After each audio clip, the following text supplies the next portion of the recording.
En quête d'une renaissance, Miljenko Merkas vient passer quelques semaines à Selce, sur la côte croate. Aujourd'hui, je me sens beaucoup mieux. Je considère qu'on a gagné de nouveau 20% par rapport aux 60 que l'on avait déjà, pour arriver à 85-90%. Il récupère peu à peu sa force musculaire. Au programme de ses journées, 8 heures de rééducation. Le prix à payer après avoir contracté le Covid en décembre dernier.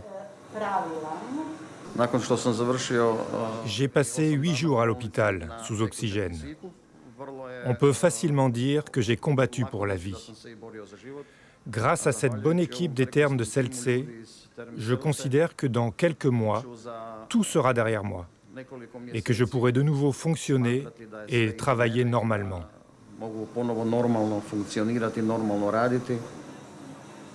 Comme ce chef d'entreprise croate qui vit en Allemagne, de nombreux malades du Covid subissent des effets à long terme.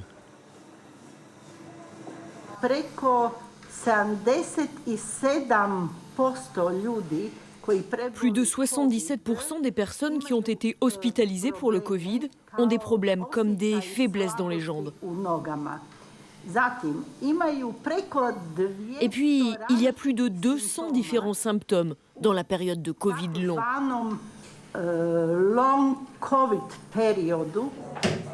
Les thermes de Selce sont spécialisés dans la rééducation et la préparation des athlètes de haut niveau.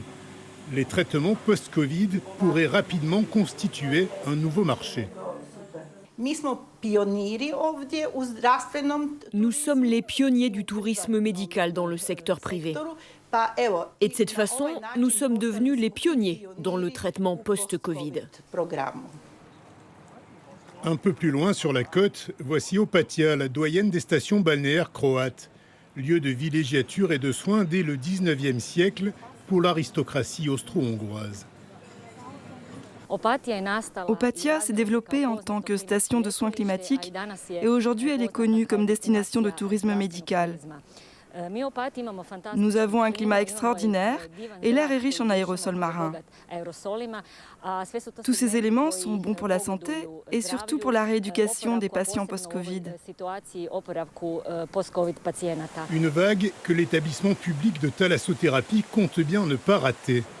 Des accords avec les assurances maladie autrichiennes ou norvégiennes apportent déjà des patients étrangers. Pour l'été 2021, le centre propose des cures post-Covid de 2 semaines.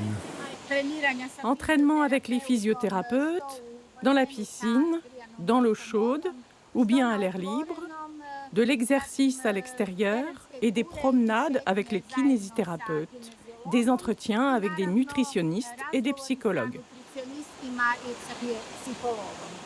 Avec ou sans nutritionniste, les touristes s'attablent déjà en terrasse pour une pause gourmande fin avril.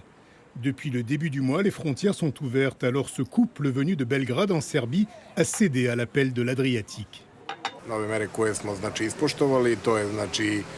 Les nouvelles mesures que nous avons respectées comprennent la preuve de la vaccination, la réservation à l'hôtel et une attestation en ligne très facile à faire et que l'on n'avait qu'à présenter à la frontière.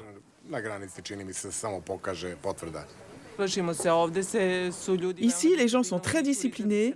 Nous sommes vaccinés. S'il y a bien un lieu sûr, c'est Opatija. Car dans les 32 hôtels de la ville, les mesures de protection sanitaire sont très rigoureuses. Comme vous pouvez le voir, on a dû mettre en place beaucoup de choses pour travailler normalement.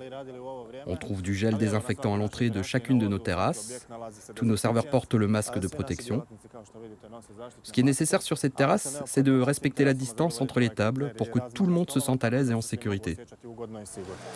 La sécurité sera le leitmotiv de la saison. Le gouvernement a mis en place un label obtenu par la plupart des acteurs du secteur, Safe Stay in Croatia, un séjour sûr en Croatie, une communication pour rassurer les clients potentiels très attendus ici. Les clients nous appellent quotidiennement.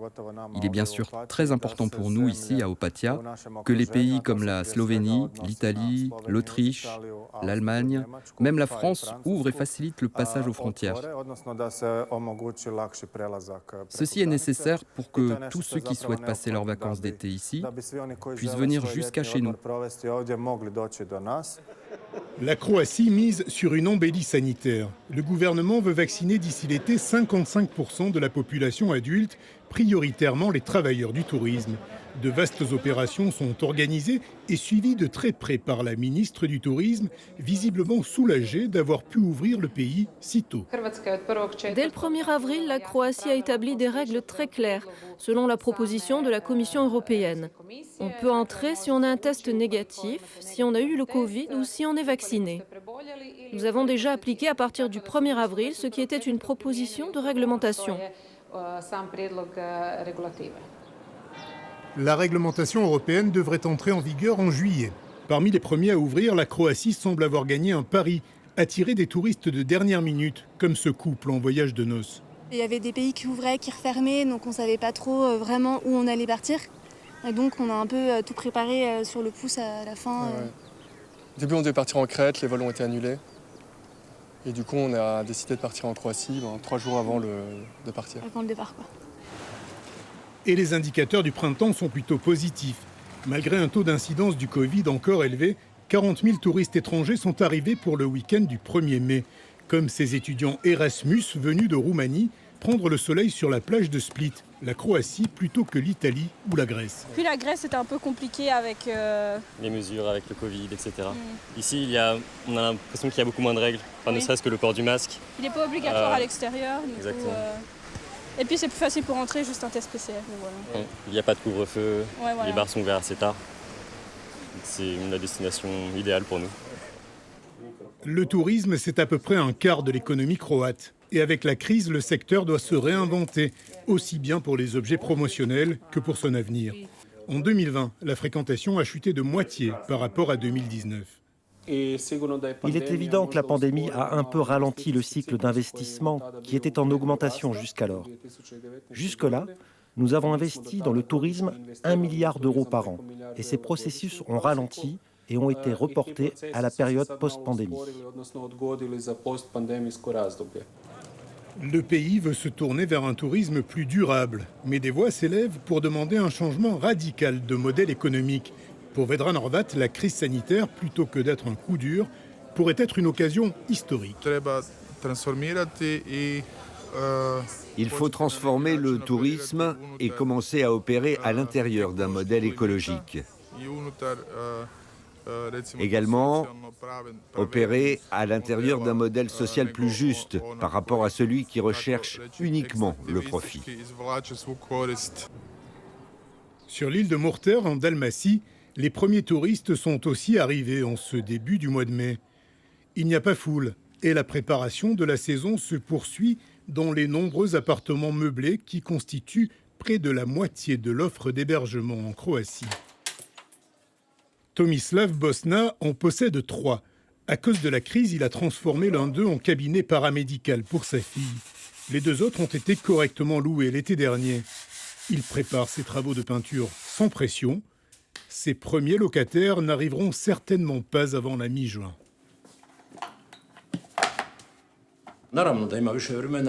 Bien sûr qu'on a plus de temps, parce qu'il n'y a pas foule. L'année dernière comme cette année. Ce n'est pas un problème. Nous ne faisons pratiquement que de l'entretien. Les gens ont peur, c'est comme ça. Il faudra toujours miser sur la qualité, car la concurrence est grande. Il y a de plus en plus d'appartements.